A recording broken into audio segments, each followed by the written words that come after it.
इस्लाम इजाजत देता है कि घर से बाहर निकलो, आग को बुझाओ, हर आदमी अपना आधार कार्ड सही तरीके से बनवाए। ये मत मानिए कि सिर्फ मुसलमान टारगेट है। मुसलमान तो पहला टारगेट, दूसरा टारगेट दलित है, तीसरा टारगेट ट्राइबल है, चौथा टारगेट ओबीसी है, पांचवा टारगेट गरीब है, और आखिरी जो मुद्दा है वो ये है कि कैसे इस देश में मनुस्मृति लाया जाए और सारे लोगों को पढ़ाई से रोका जाए और इनके शासन को सदियों सदियों तक जारी किया जाए। ये मुद्दा है। एक्शन क्या होना चाहिए? प्लानिंग ये है कि जिस तरह से इन्होंने मास डिसइंफ्रेंच करने की आपको कोशिश की है, आप अपने को इनफ्रेंचाइज करने की कोशिश कीजिए। कैसे इनफ्रेंचाइज करेंगे? अपने सारे वोटिंग डॉक्यूमेंट्स को प्रॉपर तरीके से सबसे पहले बनाइए। आज ही जा करके हर आदमी अपना आधार कार्ड, अपना इलेक्शन आइडेंटिटी कार्ड, बाकी सारे कार्ड्स सही तरीके से बनवाए। जो आदमी घर शिफ्ट करता है, शिफ्टिंग के बाद मैंने किताब लिखी है, उसमें कहा गया है कि अगर एक दलित और एक मुसलमान अगर अपने घर को शिफ्ट करता है तो उसके नाम को डिलीट कर दिया जाता है। आप जहां पर जाते हैं नए तरीके से अपने नाम को ऐड कीजिए। आपके मेल को फीमेल लिखा जाता है, आपके फोटो को चेंज कर दिया जाता है। बीजेपी के लोग फॉर्म नंबर 7 के थ्रू आपके वोटर आइडेंटिटी कार्ड को चैलेंज करते हैं। बिना इंक्वायरी के इलेक्शन कमीशन आपके वोटर आइडेंटिटी कार्ड को खत्म कर देता है। आप सजग नहीं है। सबसे पहले आप सजग होइए, सबसे पहले अपने कार्ड्स बनाइए। कार्ड्स बनाने के बाद जो वोटर लिस्ट है उसको उठाइए और देखिए कि महमूद आलम अगर लिखा हुआ है तो उसका स्पेलिंग सही है क्या? हम मेल हैं तो मेल है क्या? फीमेल हैं तो फीमेल है क्या? हमारा फोटोग्राफ है क्या? इन सारी चीजों को इंश्योर कीजिए और इंश्योर करने के बाद आप यूनाइट होइए। और यूनाइट होने के बाद जिस तरह से इलेक्टोरिकली ये सरकार आपके सर पे बैठी है, उसी तरह से इलेक्टोरिकली इस सरकार को उठा के फेंक दीजिए। जिन लोगों ने कहा था माइनॉरिटीज, मुस्लिम्स, क्रिश्चियन, सिख, बौद्ध, जैन, पारसी 19.6% है, लगभग 20% है। दलित 16.5% है, कितना हो गया? 36.5%। ट्राइबल 8.5% है, कितना हो गया? 45% हो गया। अगर सेकुलर जो हमारे ओबीसी हैं और सेकुलर जो हमारे अपर कास्ट हैं, अगर इनको मिला दिया जाए तो हमारी तादाद 60 के ऊपर जाती है। और अगर हम चाह लें प्रॉपर तरीके से यूनाइट हो जाएं, प्रॉपर तरीके से अज़्म कर लें, प्रॉपर तरीके से साइलेंट रिवॉल्यूशन के लिए अगर हम तैयार हो जाएं तो इस सरकार को हम इलेक्टोरिकली उखाड़ फेंक सकते हैं। और इसके लिए आपको तैयार होने की जरूरत। तो मेरे कहने का मतलब है कि दोस्तों, ये जो सारी चीजें जो आपके सामने फैक्ट्स हो रही हैं, ये हिंसा नहीं है, ये मणिपुर नहीं है, ये कश्मीर नहीं है, ये यूसीसी नहीं है, ये सीएए नहीं है। ये एक ही है कि आपको मास स्केल पे कैसे डिसइंफ्रेंचाइज किया जाए, वोट देने के अधिकार से आपको कैसे वंचित किया जाए। इस बात को समझिए, अपने वोटिंग राइट्स को समझिए। आपकी इस देश में कद्र और कीमत क्यों है? क्योंकि आप वोट देते हैं। जिस दिन आपके वोटिंग राइट को खत्म कर दिया जाएगा, आप कीड़े मकोड़े हो जाएंगे। चाहे वो कोई भी समाज हो, चाहे वो दलित समाज हो,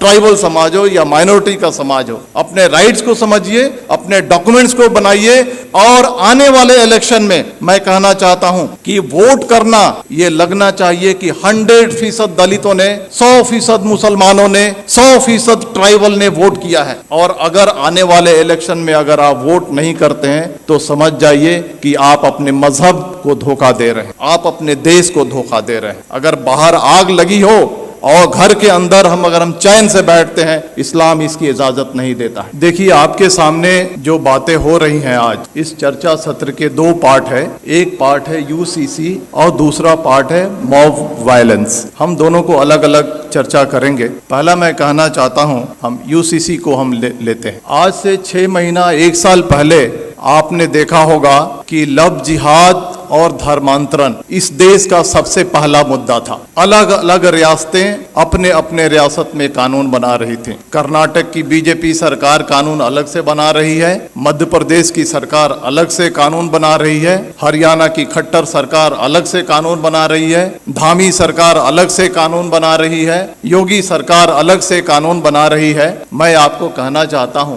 कि हिंदू, मुसलमान, सिख, ईसाई ये सारे राष्ट्रीय स्तर के मजहब हैं भारत में। अगर एक मजहब से धर्मांतरण करके अगर कोई दूसरे मजहब में जाता है, अगर सरकार को लगता है तो ये राष्ट्रीय समस्या होनी चाहिए, तो सरकार एक कानून बना करके इस समस्या को हल क्यों नहीं करती है? मल्टीपल स्टेट्स में मल्टीपल कानून क्यों बनते हैं? सरकार का मकसद है कि लव जिहाद और धर्मांतरण के जरिए जो हमारा जो सामाजिक स्पेस है उसको कम्युनलाइज किया जाए और जो इलेक्शन का जो माहौल है उसको पोलराइज किया जाए और पॉलिटिकल बेनिफिट उठाया जाए। तो बीजेपी का जो एजेंडा है, चाहे वो लव जिहाद हो, धर्मांतरण हो या 2014 से लेकर के आज तक के जो भी फंडामेंटल चेंजेज आए हैं, ये पॉलिटिकल प्रोजेक्ट है। पॉलिटिकल प्रोजेक्ट किस लिए है? To gain political benefit. उसी तरह से यूसीसी आ रहा है। अगर सरकार को लगता है कि यूसीसी आनी चाहिए और राष्ट्रीय समस्या है, तो आसाम का चीफ मिनिस्टर हिमंता बिस्वा शर्मा क्यों कहता है कि हम पॉलीगेमी पे कानून बनाएंगे?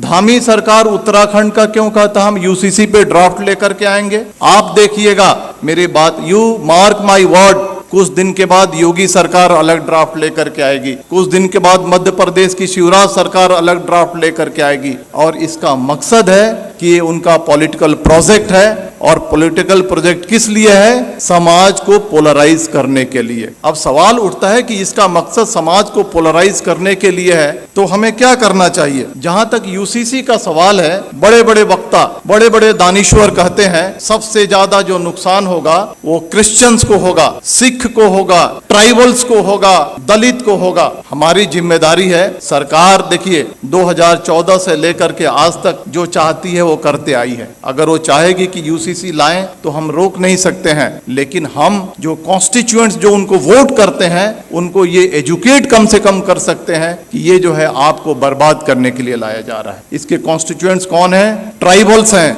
दलित हैं, मुस्लिम्स हैं, अदर माइनॉरिटीज हैं। इन सब को हमको एजुकेट करना है कि आपके different language, different culture, different रहन सहन आपके मजहब को बर्बाद करने के लिए लाया जा रहा है। और ये हिंदू कल्चर नहीं थोपा जा रहा है, ये brahminical mindset, upper caste Hindu mentality को कमजोरों पे थोकने की ये साजिश है। इसके लिए हमको देश को आगाह करने की जरूरत है। अब आते हैं मॉब वायलेंस में, क्योंकि वो ज्यादा देश के सामने एक बड़ा समस्या है। आपने देखा होगा कि जब भी मॉब वायलेंस होता है तो इसके दो पार्ट हैं कि जो बातें रिपीट हो रही हैं उसको बोलने की जरूरत नहीं है। जो पेपर में आता है, जो सोशल मीडिया पे आता है, जो वक्ताओं ने कहा है, it's a matter of record, उसको रिपीट करने की जरूरत नहीं। हम क्या नया रखते हैं उसका ज्यादा महत्व है। मॉब वायलेंस के दो पार्ट हैं, एक जो एक्चुअल जो विजिलेंटे ग्रुप और एक सरकार जो खामोशी से उसका सपोर्ट करती है। जो विजिलेंटे ग्रुप है, जो एक्चुअल क्राइम कमिट करता है, आज फ्रीली घूम रहा है,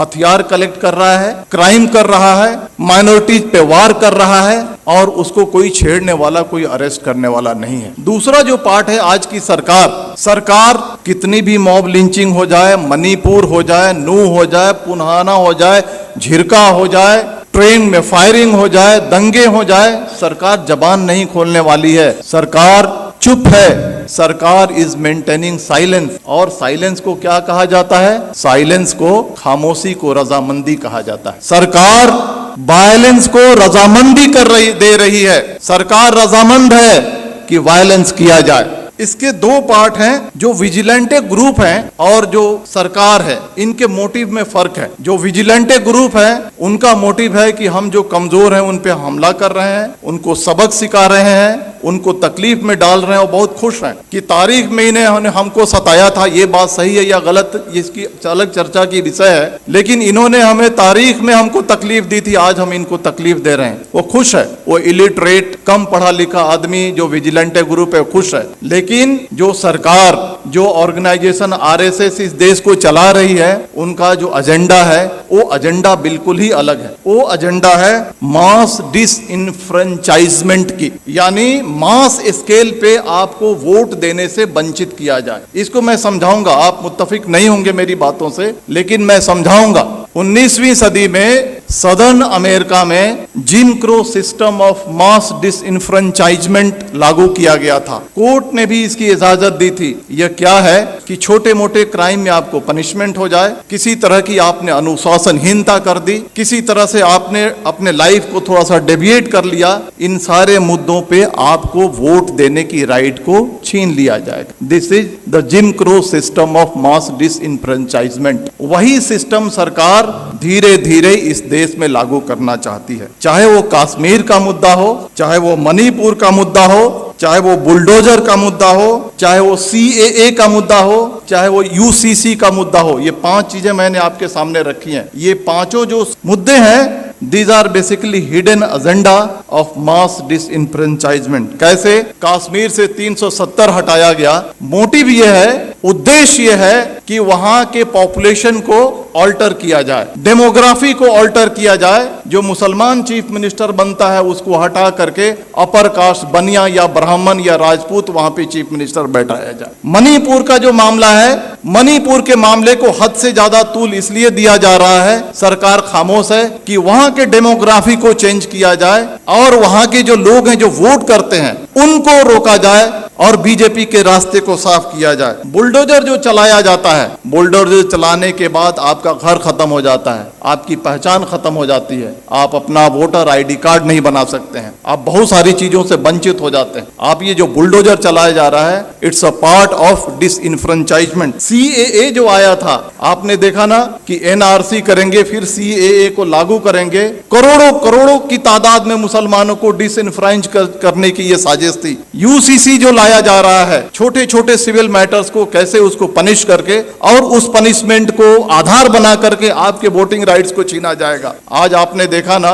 एक डिफेमेशन केस को आधार बना करके एक राष्ट्रीय पार्टी के बड़े नेता के जब उसके सदस्यता को खत्म किया जा रहा, छीना जा रहा है, तो आपकी वोटिंग राइट्स कोई बड़ी चीज नहीं है। तो ये जो चीजें जो हमारे सामने हो रही हैं, ये आपके वोटिंग राइट्स को खत्म करने की है। लेकिन बहुत अफसोस की बात है कि ठीक है, बीजेपी के रियासतों में ये हो रहा है, लेकिन कांग्रेस रूल्ड स्टेट्स हैं, रीजनल पार्टी रूल्ड स्टेट्स हैं, OBC बेस की जो पार्टियां वो सरकार में है, जैसे बिहार है वहां पे हैं। लेकिन जब ये कम्युनल एलिमेंट्स कमजोरों पे, दलितों पे, मुसलमानों पे, अदर माइनॉरिटीज पे, ट्राइबल्स पे अत्याचार करती हैं, तो वैसी कार्रवाई नहीं करती हैं जैसी होनी चाहिए। ये बहुत अफसोस की बात। आग बुझाने का यही तरीका है कि अपने अधिकार को समझो। ये नहीं कि हम तफरीह पे निकल गए, ये नहीं कि हम बिहार के हैं तो हम बॉम्बे में हैं तो हम वोट नहीं करेंगे। 10-10 हजार रुपए खर्च करो, फ्लाइट से जाओ, 1 महीना की तनख्वाह को अपने खर्च करो, लेकिन जहां पे तुम्हारा वोट है वहां पर जाकर के 100% ऐसा रिकॉर्ड होना चाहिए, हिस्ट्री में ये बात आनी चाहिए कि आने वाले इलेक्शन में जितने जो कमजोर तबके थे भारत के, उन्होंने 100% वोटिंग की, और तभी जाकर के ये देश बचेगा। इतनी ही बात करके मैं अपनी बात खत्म करता हूं। धन्यवाद। जय भारत, जय हिंद।